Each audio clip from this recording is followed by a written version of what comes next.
you're watching this video, it's probably because you bought one of our off-road jack mounts or you're interested in buying one. This is basically the video user's manual for them. We do actually manufacture these right here in Idaho in this shop. So we got a plasma table right over there where we cut them out. Then they go to get deburred and sanded, each one individually, the whole thing.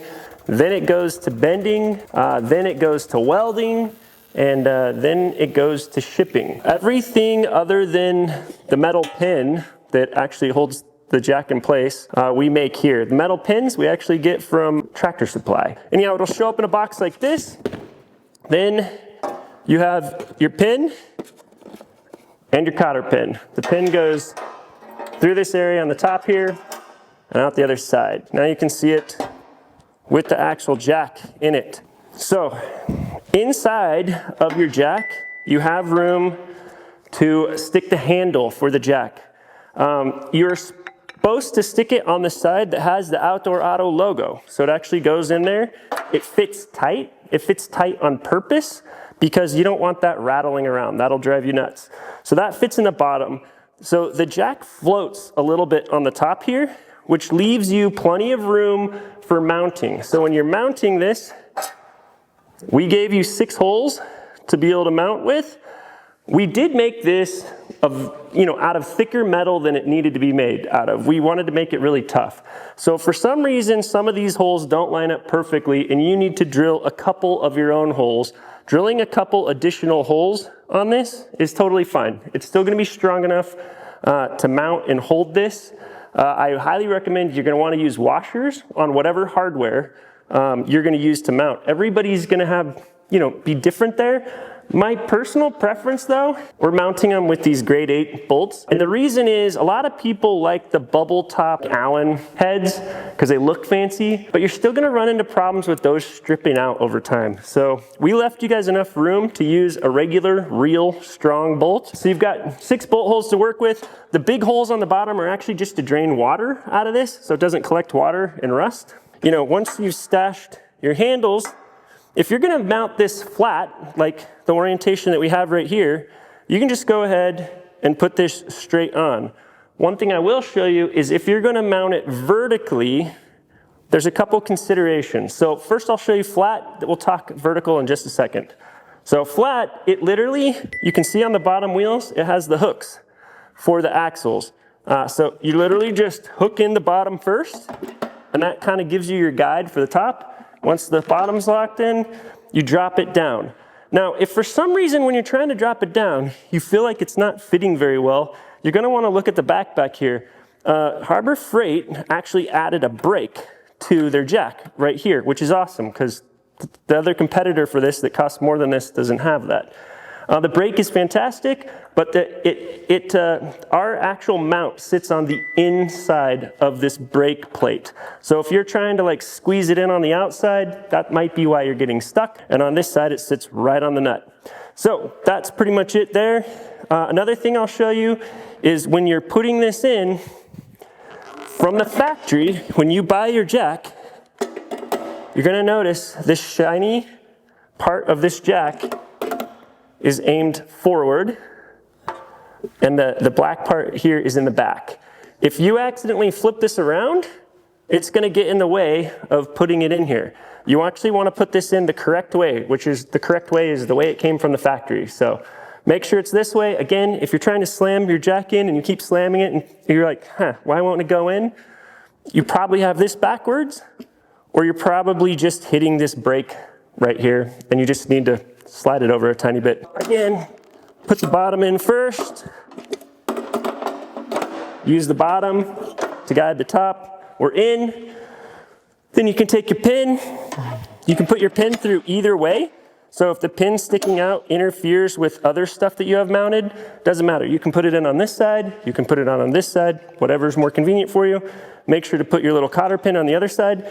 These pins have a pretty large hole. So if you're worried about locking this so people can't steal it, the pinhole on this side is big enough to put a small lock through. Other than that, you're good to go if you plan on flat mounting this. Now let's talk about some of the exceptions if you're gonna vertical mount it.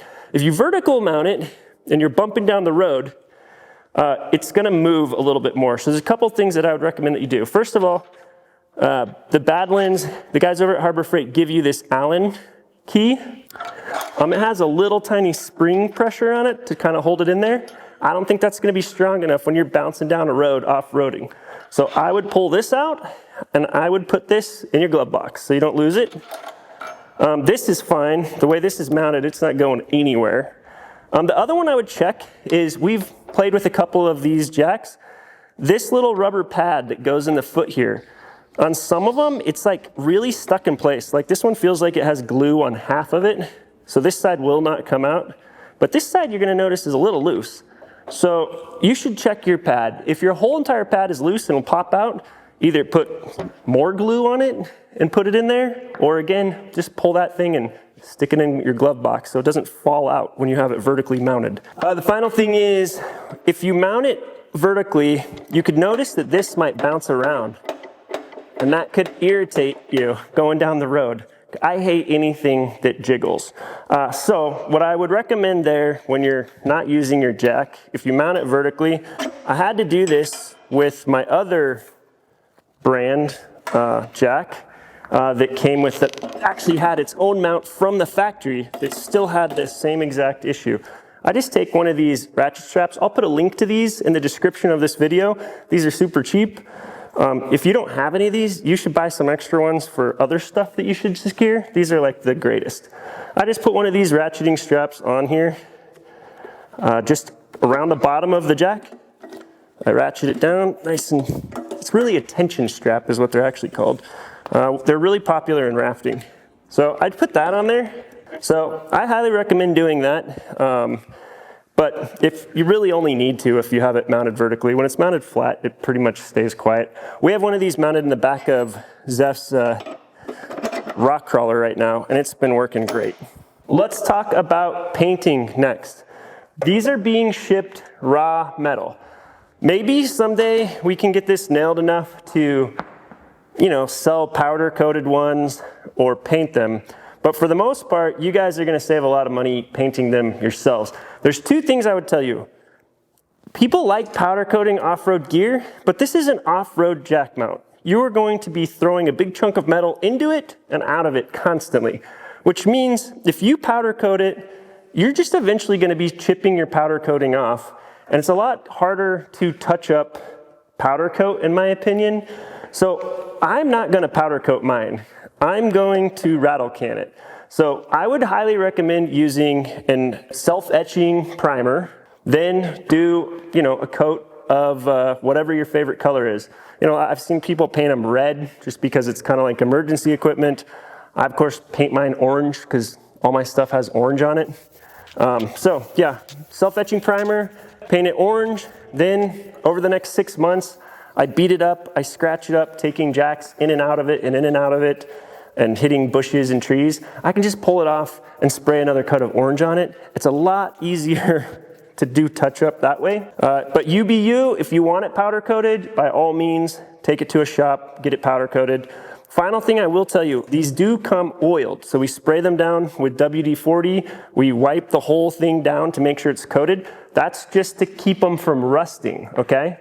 So when you take this out, be careful. Don't set it on your wife's white jacket or something, because it will get it oily. If you're gonna wash this and paint it, make sure you use some acetone. So dump some acetone on a rag, wipe it down, put my primer on it, let it dry, put paint on it, then you're good to go. If there are any additional questions, we have a contact form on our webpage where you buy these. There's a contact form. Shoot us an email. When you send an email, if you have a question specifically about this, in the very first line, just put off-road jack mount so we know that it's a product-related question. If you lose your pen, like I said, this is just a standard pen that we buy at Tractor Supply, so they can get bought online. So if you lose a pin, you don't even have to worry about it. You actually probably can get them cheaper from Tractor Supply because they can probably somehow magically ship them for free, whereas I gotta buy them from Tractor Supply and then ship them to you. So we get parts shipped to us every day, heavy metal parts. And for some reason, most shippers seem to think when a box is heavy and it has a metal part in it, that they can chuck it across the room or use it to sit pallets on top of. So we get damaged, smashed stuff all the time. This jack mount is really strong, so I don't think you're gonna have too much trouble with it getting smashed.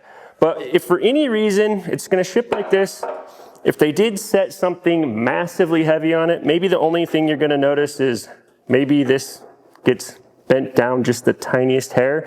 So if you're noticing your jack fits a little too tight and your box is completely mangled, it's very easy to actually bend these tabs just out a tiny bit farther. We haven't really had it happen yet, but I'm willing to bet it will happen, so I figured I'd call it out on the video. Thanks for watching. Thanks for the interest in the product. We really appreciate you guys. We literally made these for ourselves and then got enough questions that we thought maybe we should also make them for you guys. I'm stoked that you're interested in more safely securing your equipment. Don't want this thing rolling around in your vehicle coming after you one of these days in a car crash or anything like that. So appreciate you guys. Talk to you guys soon.